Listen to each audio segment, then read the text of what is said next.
Bayangkan, tahun 2012, dunia dipenuhi rasa takut, internet dibanjiri teori konspirasi, film-film Hollywood meraup untung besar dari ketakutan massal. Di balik sensasi itu, ribuan remaja terjebak dalam kecemasan luar biasa, beberapa di antaranya mengalami depresi mendalam yang lebih tragis. Gak ada yang kehilangan nyawa. Bagaimana sebuah ramalan kiamat bisa memengaruhi kesehatan mental generasi muda? Selamat datang di channel Klasikin Dulu. Kali ini, kita akan membahas kisah aneh seputar ramalan kiamat tahun 2012, histeria massal, dan bagaimana ketakutan kolektif ini meninggalkan luka psikologis yang nyata. Siapkan dirimu, karena cerita ini bukan sekadar mitos. Semuanya bermula dari kalender suku Maya. Bangsa Maya kuno memiliki sistem penanggalan yang rumit, disebut Longkong Calendar. Kalender ini berakhir pada tanggal 21 Desember tahun 2012.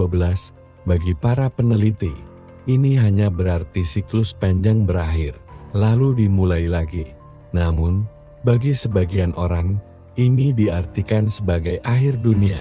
Pada awal tahun 2000-an, teori ini makin meluas, buku-buku konspirasi terbit, internet menjadi sarang rumor. Di situs forum seperti Above Top Secret dan blog-blog misteri membahasnya tanpa henti. Ditambah lagi, film tahun 2012 karya Roland Emmerich yang rilis tahun 2009 makin membakar ketakutan global. Media mainstream pun ikut memanaskan isu ini.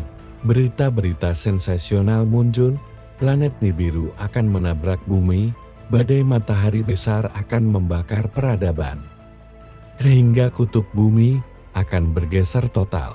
Semuanya terdengar logis bagi orang awam yang minim informasi astronomi. Di balik itu, ada sekelompok orang yang mengambil keuntungan, penulis buku, pembuat film, hingga penjual perlengkapan kiamat meraup uang miliaran. Tapi di satu sisi, muncul korban yang tak terlihat, para remaja.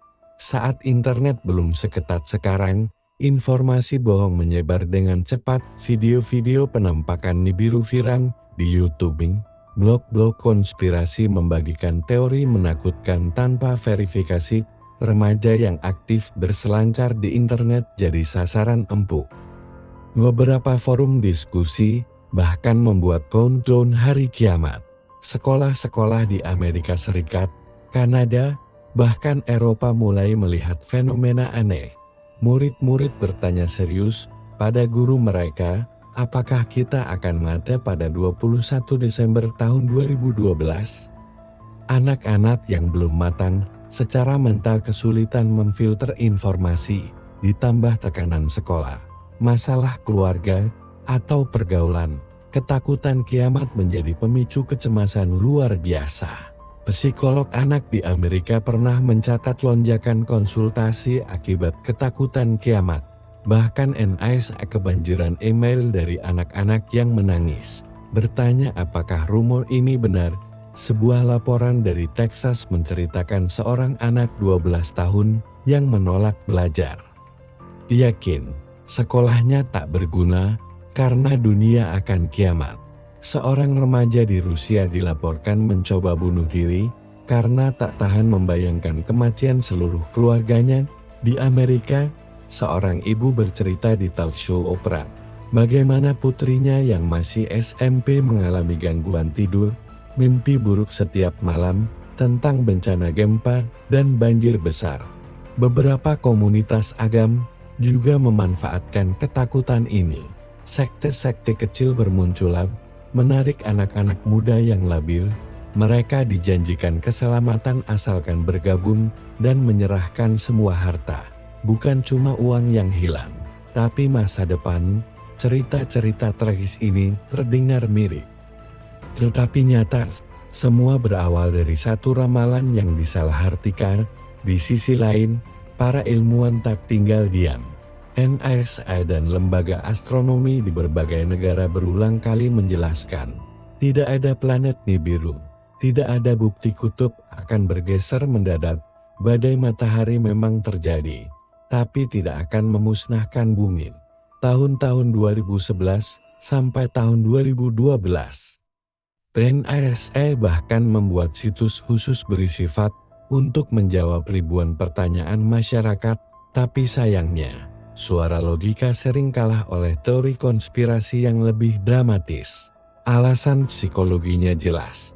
Manusia lebih mudah percaya sesuatu yang menakutkan jika disajikan berulang-ulang dengan narasi kuat. Apalagi anak muda yang sedang dalam fase rentan emosional. Pelajaran penting di sini adalah pentingnya literasi digital dan sains. Tanpa itu, rumor bisa tumbuh jadi teror massal, dan tibalah 21 Desember tahun 2012, dunia menunggu. Beberapa orang berkumpul di tempat ibadah. Ada yang berkumpul di Gunung Suci, berharap diselamatkan alim. Ada yang menyalakan lilin, berdoa sambil gemetar, dan apa yang terjadi? Tidak ada. Bumi tetap berputar, matahari tetap terbit, manusia kembali bekerja keesokan harinya.